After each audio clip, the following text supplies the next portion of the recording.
आज की दुनिया में इंफॉर्मेशन टेक्नोलॉजी के बिना अधूरी है। आज मीडिया से लेकर सोशल मीडिया तक हर जगह इंफॉर्मेशनल टेक्नोलॉजी की जरूरत पड़ती है। वर्तमान समय में इंफॉर्मेशन टेक्नोलॉजी मनुष्य की जरूरत बन चुकी है। आज के दौर में Microsoft, IBM, Accenture, Oracle, Deloitte और कैपजेमिनी जैसी IT कंपनियां पूरी दुनिया पर राज करती है। लेकिन आज भारतीय IT company TCS, Infosys, Wipro भी भारत ही नहीं बल्कि पूरी दुनिया भर में अपनी एक अलग ही पहचान छोड़ती है। दोस्तों, आज हम बात करने वाले हैं भारत की दूसरी सबसे बड़ी IT सेक्टर से जुड़ी कंपनी इन्फोसिस के बारे में। इस कंपनी की शुरुआत जीरो लेवल से हुई थी, लेकिन आज ये सभी के लिए हीरो बन चुकी है। दोस्तों, इन्फोसिस TCS के बाद भारत की दूसरी सबसे पॉपुलर कंपनी है जिसमें हर इंजीनियर नौकरी करना चाहता है, क्योंकि आज इन्फोसिस अपने ब्रांड के नाम से दुनिया भर में फेमस है। लेकिन प्रश्न ये उठता है कि आखिर इन्फोसिस कंपनी ने ऐसा क्या जादू किया कि जीरो से हीरो तक का सफर तय कर लिया। इन सभी सवालों के जवाब आपको आज इस वीडियो में मिलने वाले हैं। इसके अलावा आपको ये भी जानने को मिलेगा कि इन्फोसिस कंपनी को शुरू करने का श्रेय किसे जाता है। तो दोस्तों, अगर आप इन्फोसिस कंपनी सक्सेस स्टोरी को जानना चाहते हैं तो इस वीडियो को बिल्कुल भी स्किप ना करें, एंड तक इस वीडियो को ध्यान से देखें। वीडियो में आगे बढ़ने से पहले अगर आपने अभी तक हमारे चैनल को सब्सक्राइब नहीं किया है तो चैनल को सब्सक्राइब कर दें और बेल आइकन को दबाना ना भूलें, क्योंकि हम आपके लिए बिजनेस से जुड़ी सक्सेसफुल स्टोरी लेकर आते रहते हैं। तो चलिए वीडियो की शुरुआत करते हैं। बात है 1981 की। 7 इंजीनियर्स NR नारायण मूर्ति, नंदन नीलिकणी, S गोपालकृष्णन, SD बिसुलाल, K निदेश, NS राघवन और अशोक अरोड़ा ने मिलकर इन्फोसिस कंपनी की शुरुआत की थी। सातों ही दोस्त एक कंपनी में काम करते थे। इन लोगों ने उस समय इंफॉर्मेशनल टेक्नोलॉजी के बढ़ते महत्व को समझा और लोगों को सुविधा प्रदान करने की, उनकी समस्या को हल करने के उद्देश्य से इस कंपनी की शुरुआत की थी। लेकिन इसमें सबसे बड़ा योगदान नारायण मूर्ति जी का है, जिन्होंने इन्फोसिस कंपनी की शुरुआत करने के लिए अपनी पत्नी से 10,000 उधार लिए थे। बाकी 10,000 अन्य 6 दोस्तों में से इकट्ठा किए थे। इन्फोसिस कंपनी की शुरुआत मुंबई में हुई थी 1992 में। इन्फोसिस कंपनी का नाम बदलकर इन्फोसिस टेक्नोलॉजी प्राइवेट लिमिटेड कर दिया गया था और 1983 में इस कंपनी को बेंगलुरु में स्थापित कर दिया। 1996 में इन्फोसिस के निर्देशक कार्यकारी के तौर पर नारायण मूर्ति जी तैनात थे। इन्होंने इन्फोसिस फाउंडेशन की शुरुआत की, जिसके तहत बैकवर्ड एरियाज में जो लोग आर्थिक तंगी के वजह से रहने के लिए मकान नहीं बनवा पा रहे थे, इस फाउंडेशन के तहत उन लोगों के लिए मकान बनाने का काम इन्फोसिस कंपनी के द्वारा शुरू किया गया था। इसके साथ ही एजुकेशन के सेक्टर में भी काफी हद तक प्रयास किए गए थे। रूरल एरिया के बच्चों को इंफॉर्मेशन टेक्नोलॉजी के बारे में जागरूक करने के लिए उन्होंने बहुत सारे प्रोग्राम ऑर्गेनाइज किए। इन्फोसिस फाउंडेशन की शुरुआत करने के पीछे का मुख्य कारण ये था कि नारायण मूर्ति जी, जिन्होंने इन्फोसिस कंपनी की नींव रखी थी, उनका बचपन बहुत ही गरीबी में बीता था। इस वजह से उन्हें अपनी स्टडी कंप्लीट करने के लिए काफी कठिनाइयों का सामना करना पड़ा था। उनके पिताजी साधारण मैथ के टीचर थे जो एक प्राइवेट स्कूल में पढ़ाते थे और 250 प्रति माह में दिए जाते थे, जिसमें उनकी पढ़ाई के लिए खर्चा नहीं बच पाता था। जैसे तैसे करके अपना पढ़ाई का पैसा मैनेज करते हैं।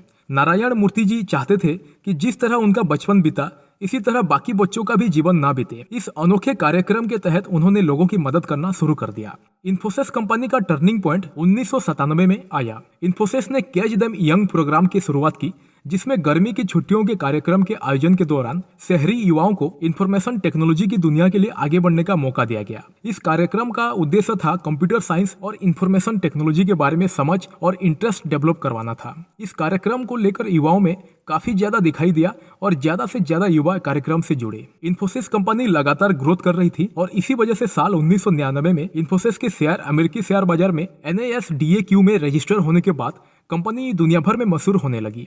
अमेरिकी शेयर बाजार में शेयर रजिस्टर करने वाली इन्फोसिस पहली इंडियन कंपनी थी, जो इन्फोसिस के साथ साथ भारतीय लोगों के लिए भी काफी गर्व की बात थी। इसके बाद इन्फोसिस कंपनी एक रॉकेट की तरह उड़ने लगी। देखते ही देखते 20,000 से शुरू होने वाली इन्फोसिस कंपनी का मार्केट कैपिटल करोड़ों में पहुंच गया। कंपनी के ग्रोथ का श्रेय नारायण मूर्ति जी को जाता है, क्योंकि 1981 से 2002 तक उन्होंने मुख्य कार्यकारी निर्देशक के तौर पर इन्फोसिस कंपनी का कार्यभार संभाला। नारायण मूर्ति जी के पास कंप्यूटर सिस्टम से जुड़ी काफी अच्छी जानकारी थी, क्योंकि उन्होंने मैसूर यूनिवर्सिटी से इलेक्ट्रिकल इंजीनियरिंग से कोर्स किया था। नारायण मूर्ति के करियर की शुरुआत एक चीफ सिस्टम प्रोग्रामर के तौर पर हुई थी। इस दौरान मूर्ति ने Indian institute of management Ahmedabad में काम किया था। यहाँ मूर्ति ने भारत के पहले टाइम शेयरिंग कंप्यूटर सिस्टम पर काम किया और साथ ही इसे electronic corporation of India limited के लिए लागू भी किया। काम करते करते नारायण मूर्ति जी की दिमाग में आइडिया आया कि वो अपनी एक कंपनी शुरू करें, इसीलिए उन्होंने सॉफ्ट्रॉनिक्स कंपनी की शुरुआत की। लेकिन ये कंपनी इतनी अधिक सक्सेसफुल नहीं हो पाई और इन्हें बंद करना पड़ा। इसके बाद नारायण मूर्ति ने पाटनी कंप्यूटर सिस्टम में काम करना शुरू किया, जहाँ मूर्ति की मुलाकात नंदन नीलिकणी से हुई और इसके बाद दोनों इन्फोसिस कंपनी को शुरू करने का काम शुरू किया। 2002 तक नारायण नारायण मूर्ति जी ने इन्फोसिस कंपनी के कार्यकारी निर्देशक के तौर पर अच्छी तरीके से काम किया। इसके बाद 2002 में उन्होंने अपना पद नंदन नीलेकणी को सौंप दिया और खुद मार्गदर्शक के रूप में इस कंपनी से जुड़े रहे। 2002 तक कंपनी ने काफी अच्छा ग्रोथ कर लिया था। इसी वजह से इस कंपनी की मार्केट वैल्यू 20,000 से बढ़कर $100 मिलियन हो गई। इन्फोसिस लिमिटेड ने साल 2003, 2004 और 2005 में ग्लोबल मेक अवार्ड अपने नाम किया था। इस अवार्ड को जीतने वाली इन्फोसिस एकमात्र कंपनी बनी और इसे ग्लोबल हॉल ऑफ फेम में प्रोत्साहन भी मिला। इन्फोसिस ने लोगों के मन में अपनी एक अलग ही पहचान बना लिया था। सभी लोग इन्फोसिस को पसंद करने लगे और भारत ही नहीं बल्कि दुनिया भर में इन्फोसिस कंपनी का विस्तार बढ़ता चला गया। 5 साल तक नंदन नीलेकणी सीईओ के पद पर कार्य करते हुए क्रिस गोपालकृष्णन को सौंप दिया। फिलहाल की बात करें तो इन्फोसिस लिमिटेड के सीईओ का नाम सलील पारेख है। वो इन्फोसिस के सीईओ होने के साथ ही कंपनी के मैनेजिंग डायरेक्टर के रूप में भी काम करते हैं। उन्होंने इस सीईओ के पद को 2 जनवरी 2018 को ग्रहण किया था। इन्फोसिस कंपनी को अपना $1 मिलियन कलेक्ट करने में पूरे 23 साल लग गए थे। 2004 में इस कंपनी ने $1 बिलियन रेवेन्यू किया था, जो इस कंपनी के लिए काफी गौरव की बात थी। दोस्तों, अब बात करते हैं इन्फोसिस कंपनी की काम की। तो इन्फोसिस कंपनी अपने क्लाइंट को 2 तरह की सर्विस प्रोवाइड करती है। पहला आउटसोर्सिंग सर्विसेज और दूसरा आईटी सर्विसेज। आउटसोर्सिंग सर्विस में कस्टमर से रिलेटेड वर्क होता है, जैसे call centre, technical support, data entry, digital marketing, social media handling. वहीं दूसरी तरफ आईटी सर्विसेज में ये कंपनी बिजनेस को अच्छे से मैनेज करती है।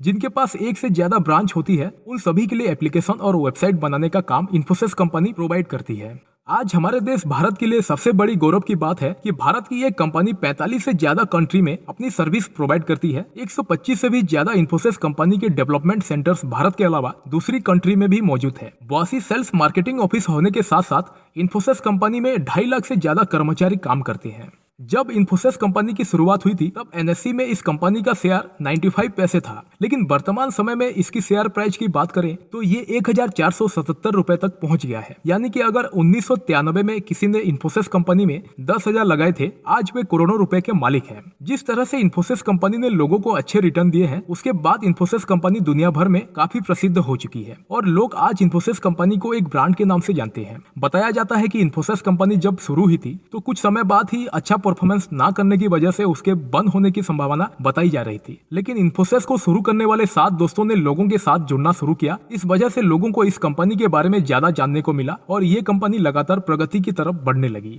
1981 में 20,000 से शुरू होने वाली इन्फोसिस कंपनी आज मार्केट कैपिटल वर्तमान समय में 71.48 बिलियन पहुंच गया है और ये दुनिया की 165 नंबर कंपनी के लिस्ट में शामिल है। भारत में टीसीएस के बाद आईटी सेक्टर में इन्फोसिस का डंका बजता है। दोस्तों, किसी ने सही कहा है, जेब में भले ही गांधी ना हो, लेकिन अगर दिल में आंधी हो तो दुनिया में महंगी से महंगी चीज को खरीद सकते हैं। धैर्य और खुद पर विश्वास रखते हुए जिस तरह से नारायण मूर्ति और उनके साथियों ने इन्फोसिस को खड़ा किया, वो सफर वाकई अद्भुत है। आज के समय में जब देश में बहुत सारे लोग बिजनेस करने के बारे में सोचते हैं, लेकिन पैसे की तंगी की वजह से वो बिजनेस नहीं कर पाते हैं, उन्हें एक बार इन्फोसिस कंपनी की सक्सेस स्टोरी के बारे में जान लेना चाहिए। दोस्तों, अगर वाकई में आपको इन्फोसिस कंपनी की सक्सेस स्टोरी पसंद आई तो आप इस वीडियो को लाइक करके ज्यादा से ज्यादा लोगों तक इस वीडियो को शेयर करें, ताकि उन्हें भी पता चले कि बिजनेस के फील्ड में पैसा ही मायने नहीं रखता। अगर आप में सही रणनीति के साथ काम करने की एबिलिटी नहीं है तो आप दुनिया के किसी भी बिजनेस में सक्सेसफुल नहीं हो सकते हैं। दोस्तों, वीडियो के अंत में यही कहेंगे कि अगर आप में धैर्य और काम करने की दृढ़ संकल्पना है तो आप दुनिया के बड़े से बड़े मुकाम भी हासिल कर सकते हैं। यही चीज हमें इन्फोसिस कंपनी से सीखने को मिलती है। धन्यवाद।